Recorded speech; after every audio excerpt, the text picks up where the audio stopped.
Hello all, welcome to எழுதுகோள் பயணம். இன்றைக்கி நம்ம 46 டேஸில் பாலிட்டி கம்ப்ளீட் பண்ணணுங்கிற இந்த சீரீஸில் டே 9ல் இருக்கோம். ஆல்ரெடி 8 லெசன்ஸை கம்ப்ளீட் பண்ணி வீடியோஸ் அப்லோட் பண்ணியாச்சு. அந்த வீடியோஸ் எல்லாம் பார்க்காதவங்களுக்கு டிஸ்கிரிப்ஷன் பாக்ஸில் பிளேலிஸ்ட் ஆட் பண்ணுறேன். நீங்கள் அதை செக் பண்ணி பாருங்கள். கண்டிப்பாக உங்களுக்கு யூஸ்ஃபுல்லாக இருக்கும். இன்றைக்கி டே 9ல் நம்ம பார்க்க போகிற லெசனோட பேர் வந்துட்டு இந்திய அரசமைப்பு சட்டம். இந்த லெசன் வந்துட்டு 6th ஸ்டாண்டர்ட் நியூ புக்கில் இருக்குது.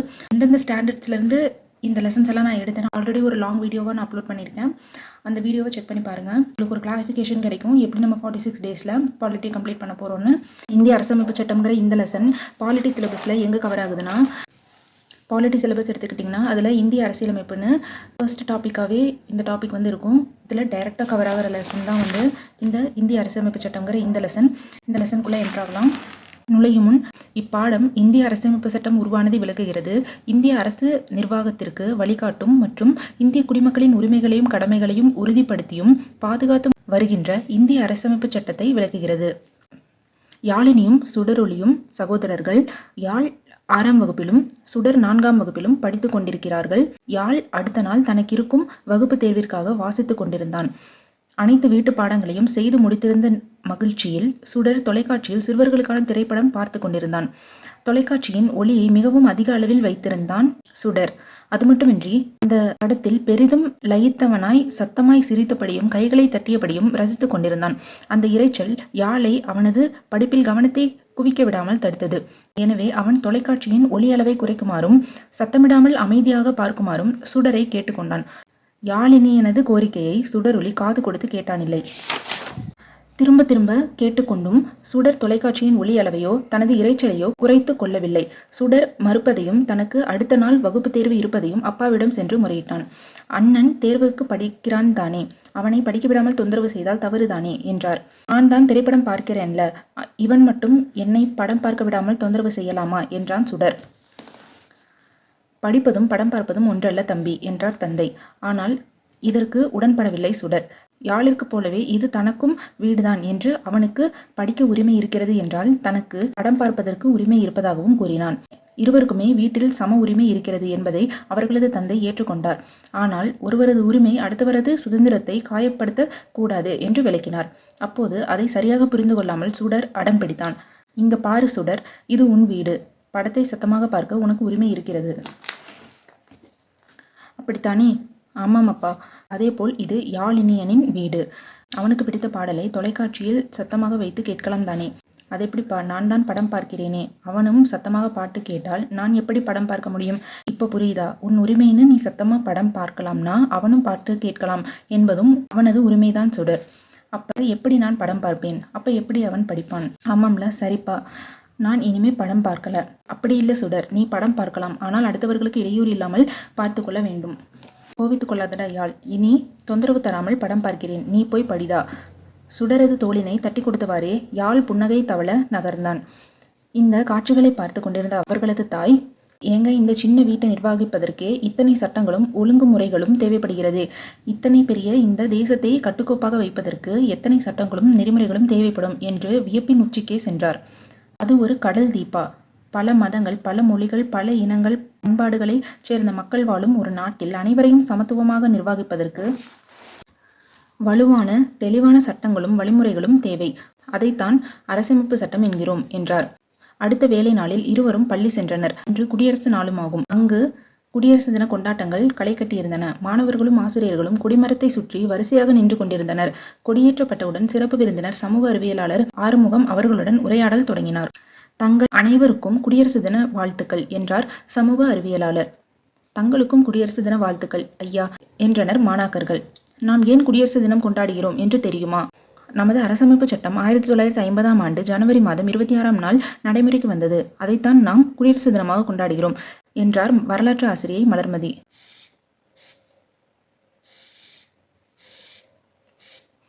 ஆம், தாங்கள் கூறியது சரிதான். ஆனால் அந்த நாளில் நம்முடைய அரசமைப்பு சட்டம் நடைமுறைக்கு வந்ததற்கு வேறு பல காரணங்களும் உண்டு. முக்கியமாக 1929ஆம் ஆண்டு லாகூரில் கூடிய காங்கிரஸ் மாநாட்டில் முழு சுயராஜ்யத்தை அடைவது என்ற முழக்கம் வந்து வலுப்பெற்றது. முழு சுயராஜ்யம், அதாவது பூர்ண ஸ்வராஜ். அதனைத் தொடர்ந்து 1930 ஜனவரி 26 அன்று முழு சுதந்திர நாளாக பூர்ண ஸ்வராஜ் டே கொண்டாடப்பட்டது. பின்னாளில் அதுவே நமது குடியரசு தினமாக ஆனது என்றார் சமூக அறிவியலாளர் ஆறுமுகம். அரசமைப்பு சட்டம் என்றால் என்ன என்று கேட்டான் நத்தர். அது பற்றி தெரிந்து கொள்வதற்கு முன்னால் நான் சில கேள்விகளை கேட்கிறேன், அதற்கு பதில் கூறுங்கள், பிறகு நான் உங்கள் கேள்விகளுக்கு பதில் கூறுகிறேன் என்றார். எல்லோரும் சரி என்றபடி அவரது கேள்விகளை எதிர்கொள்ள தயாராயினர். நீங்கள் உங்கள் வீடுகளில் ஏதேனும் விதிகளை பின்பற்றுகிறீர்களா? ஆம் என்றனர். நீங்கள் உங்கள் பள்ளியில் ஏதேனும் விதிகளை பின்பற்றுகிறீர்களா? ஆம் என்றனர். இரண்டும் ஒன்றா வேறு வேறா? பெரும்பாலும் வேறு வேறானவை. பொது இடத்தில் நாம் சில விதிகளை பின்பற்ற வேண்டியிருப்பது அவசியமா? ஆம். ஏன் அவை அவசியம்? நாம் அடுத்தவர்களை தொந்தரவு செய்யாமல் இருக்க என்றாள் தமிழ்ச்செல்வி. நம்மை அடுத்தவர்கள் யாரும் தொந்தரவு செய்யாமல் இருக்கவும் தான் என்றான் செல்வா.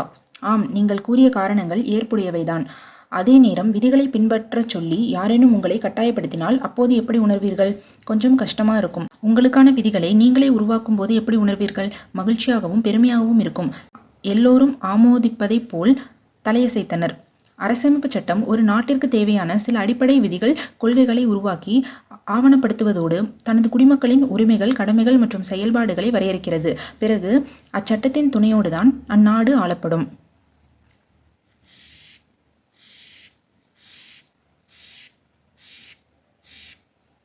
இந்திய அரசமைப்பு சட்டத்தில் எவையெல்லாம் இடம்பெற்றுள்ளன என்று கேட்டாள் தீபிகா. இந்திய அரசமைப்பு சட்டம்தான் நமது நாட்டின் உயர்ந்தபட்ச சட்டமாக விளங்குகிறது. அது அடிப்படை அரசியல் கொள்கைகளை வரையறுப்பதோடு கடமைகள், வழிமுறைகள், அதிகாரம் ஆகியவற்றை விளக்குகிறது. அரசு நிறுவனங்களின் கடமைகளை பட்டியலிடுவது, குடிமக்களின் அடிப்படை உரிமைகள் மற்றும் கடமைகளை நிர்ணயம் செய்வது, வழிகாட்டு நெறிமுறைகளை வழங்குவது ஆகியவற்றின் வழியே ஓர் ஒட்டுமொத்த கட்டமைப்பை நமக்கு தருகிறது. இதற்கான ஆரம்பகட்ட பணிகள் எப்போது தொடங்கப்பட்டன என்று கேட்டான் கிறிஸ்டோபர். அரசமைப்பு சட்டத்தை உருவாக்கும் நோக்கில் இந்தியாவின் பல்வேறு பகுதிகள் அரசியல் கட்சிகளைச் சேர்ந்த 389 உறுப்பினர்களை கொண்ட இந்திய அரசமைப்பு நிர்ணய மன்றம் என்ற அமைப்பு 1946ஆம் ஆண்டு உருவாக்கப்பட்டது. இதன் தலைவராக முனைவர் ராஜேந்திர பிரசாத் தேர்ந்தெடுக்கப்பட்டார்.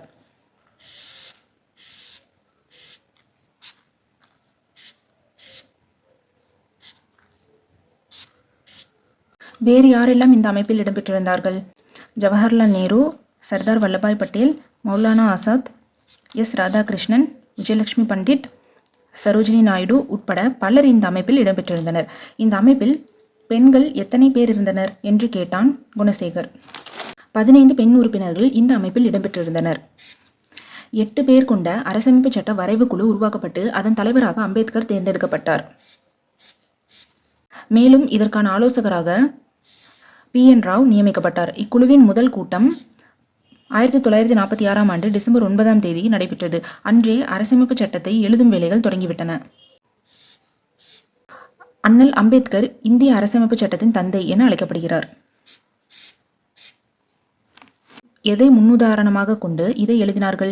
இக்குழுவினர் ஐக்கிய ராஜ்யம், அதாவது யுனைடெட் கிங்டம், அமெரிக்கா, அன்றைய சோவியத் ரஷ்யா, பிரான்ஸ், சுவிட்சர்லாந்து உட்பட 60 நாடுகளின் அரசமைப்பு சட்டங்களை வாசித்து அவற்றிலிருந்து சிறப்பான பகுதிகளை முன்மாதிரியாக கொண்டு நமது அரசமைப்பு சட்டத்தை உருவாக்கினர்.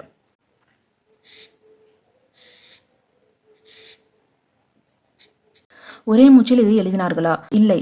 அரசமைப்பு சட்டம் இறுதி செய்யப்படுவதற்கு முன்னர் சுமார் 2000 திருத்தங்கள் அதில் மேற்கொள்ளப்பட்டன.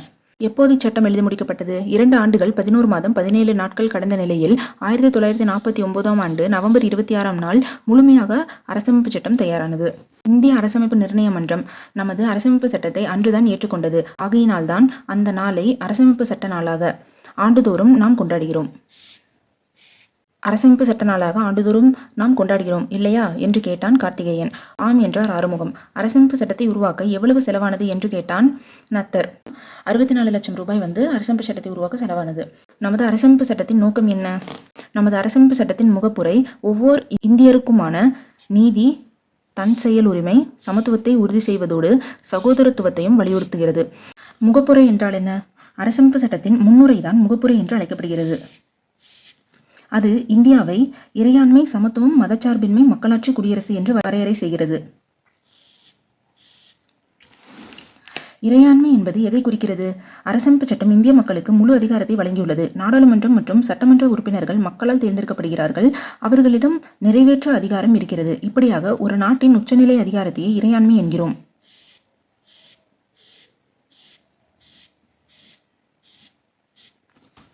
மதச்சார்பின்மை என்பது மக்கள் தங்கள் விருப்பப்படி வெவ்வேறு இறை மத நம்பிக்கை கொண்டவர்களாக இருக்க அனுமதிக்கும் சட்டம்.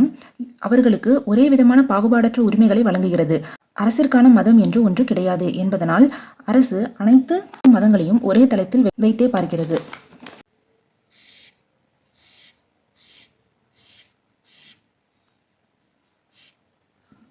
இந்திய அரசு சட்டமன்றத்தின் அல்லது நாடாளுமன்றத்தின் வழியேதான் ஆளப்படுகிறது, இல்லையா? ஆம். இந்திய அரசமைப்பு சட்டமானது மாநில மற்றும் ஒன்றிய அரசுகள் சட்டமன்ற ஆட்சி முறையை பின்பற்றி, அதாவது பார்லிமெண்டரி ஃபார்ம் ஆஃப் கவர்மெண்ட்டை பின்பற்றி ஆட்சி செய்ய வழிவகை செய்துள்ளது. இந்த அமைப்பின்படி நிறைவேற்ற அதிகாரம் சட்டமன்றத்தின் அல்லது நாடாளுமன்றத்தின் கூட்டு பொறுப்பாக இருக்கும். அதிக உறுப்பினர்களை கொண்ட கட்சி ஆட்சி அமைக்கும்.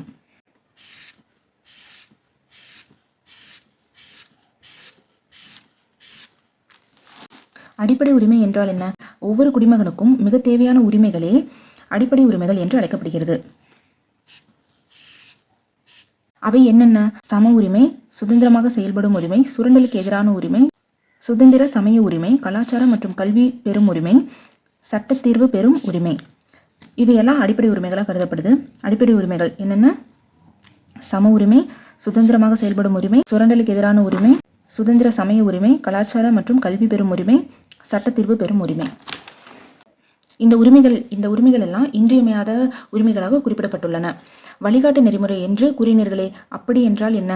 அரசுகள் சட்டமியற்றும் போதும் ஆட்சி செய்யும் போதும் கவனத்தில் கொள்ள வேண்டிய சில வழிகாட்டல்களை அரசமைப்பு சட்டம் வழங்கியுள்ளது. இவை கட்டாயமாக நடைமுறைப்படுத்த வேண்டியவை அல்ல என்றாலும் கவனத்தில் கொள்ளப்பட வேண்டியவை.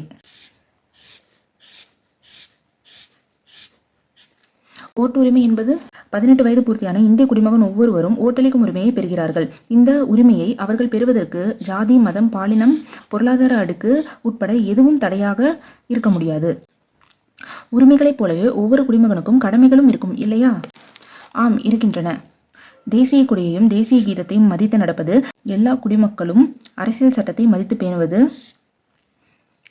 சுதந்திரத்திற்காக போராடிய நமது தலைவர்களை பின்பற்றி நடப்பது, நாட்டை பாதுகாப்பது, நாட்டிற்கு தேவைப்படும் போது சேவை செய்ய தயாராக இருப்பது, சாதி, மத, மொழி, இன எல்லை கடந்து அனைவரும் சகோதர மனப்பான்மையுடன் இருப்பது, நமது பழம்பெருமை மிக்க பாரம்பரியத்தை காப்பது, காடுகள், நதிகள், ஏரிகள் உள்ளிட்ட இயற்கையையும் வனவிலங்குகளையும் பாதுகாப்பது, அறிவியல், மனிதாபிமானம், சீர்திருத்த உணர்வுகளை வளர்ப்பது, வன்முறையை தவிர்த்து அரசு சொத்துக்களை பாதுகாப்பது, குழந்தைகளின் பெற்றோரோ அல்லது பாதுகாவலரோ தமது குழந்தைகளுக்கு கல்வி வாய்ப்புகளை 6 முதல் 14 வயதிற்குள் தருவது ஆகியவற்றை அரசியல் சட்டம் நமது கடமைகளாக அறிவித்துள்ளது என்று முடித்தார் சமூக அறிவியலாளர் ஆறுமுகம்.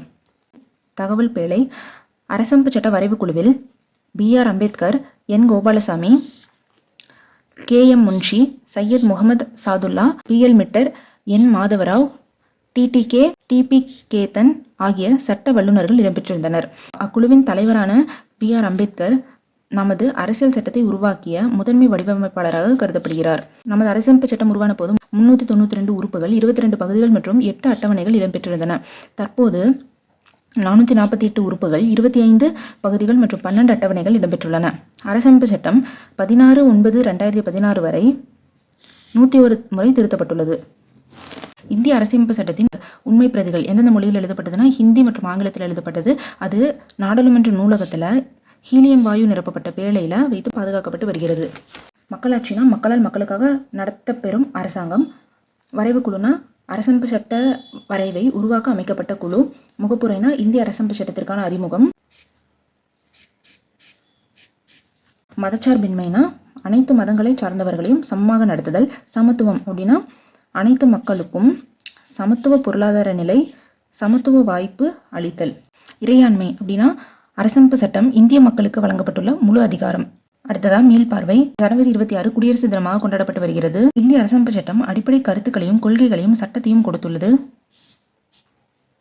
இந்திய அரசமைப்பு சட்டத்தின் தந்தை டாக்டர் B.R. அம்பேத்கர் ஆவார். அரசமைப்பு சட்டத்தின் முகவுரை நீதி, சுதந்திரம், சமத்துவம் மற்றும் சகோதரத்துவத்தை வலியுறுத்தியுள்ளது. இந்தியா ஒரு இறையாண்மையுடைய சமய சார்பற்ற மக்களாட்சி குடியரசு நாடாகும். அனைத்து குடிமக்களும் அவரவர் மதத்தை பின்பற்றலாம். நிர்வாகத்துறை சட்டமன்றத்திற்கு முழு பொறுப்புடையதாக உள்ளது. அடிப்படை உரிமைகள் அனைத்து மக்களுக்கும் வழங்கப்பட்டுள்ளன. அரசு நெறிமுறை கோட்பாடுகள் மக்களுக்கு வழிகாட்டுகிறது. வயது வந்தோர் வாக்குரிமை 18 வயதை அடைந்தவர்கள் வாக்களிப்பதற்கான உரிமையை வழங்குகிறது. அனைத்து குடிமக்களுக்கும் சில அடிப்படை உரிமைகளும் உண்டு. இதோட இந்த லெசனை வந்து நம்ம கம்ப்ளீட் பண்ணுறோம். இந்த லெசனை ஃபுல்லாக ரீட் பண்ணி இம்பார்ட்டன்ட் பாயிண்ட்ஸ் எல்லாம் நம்ம மார்க் பண்ணியாச்சு. நெக்ஸ்ட் வீடியோவில் இந்திய அரசமைப்பு சட்டங்கிற இந்த லெசனுக்கு உண்டான இம்பார்ட்டன்ட் பாயிண்ட்ஸையும் புக் பேக் ஒன் மார்க்ஸையும் பார்த்து இந்த லெசனை கம்ப்ளீட் பண்ணலாம். ஸோ நெக்ஸ்ட் வீடியோவில் உங்கள் எல்லாரையும் மீட் பண்ணுறேன். உங்களுக்கு ஏதாவது டவுட்ஸ் இருந்தாலோ இல்லை ஏதாவது ஒப்பீனியன் இருந்தாலோ அதை கமெண்ட் பாக்ஸில் லீவ் பண்ணுங்கள். இந்த வீடியோவை ஃபர்ஸ்ட் டைமாக பார்க்குறவங்களுக்கு ப்ளேலிஸ்ட்டை நான் டிஸ்கிரிப்ஷன் பாக்ஸில் ப்ரொவைட் பண்ணுறேன். நீங்கள் அதை செக் பண்ணி பாருங்கள். கண்டிப்பாக உங்களுக்கு யூஸ்ஃபுல்லாக இருக்கும். நெக்ஸ்ட் வீடியோவில் உங்களை மீட் பண்ணுறேன். Until then, stay tuned. Thank you for watching.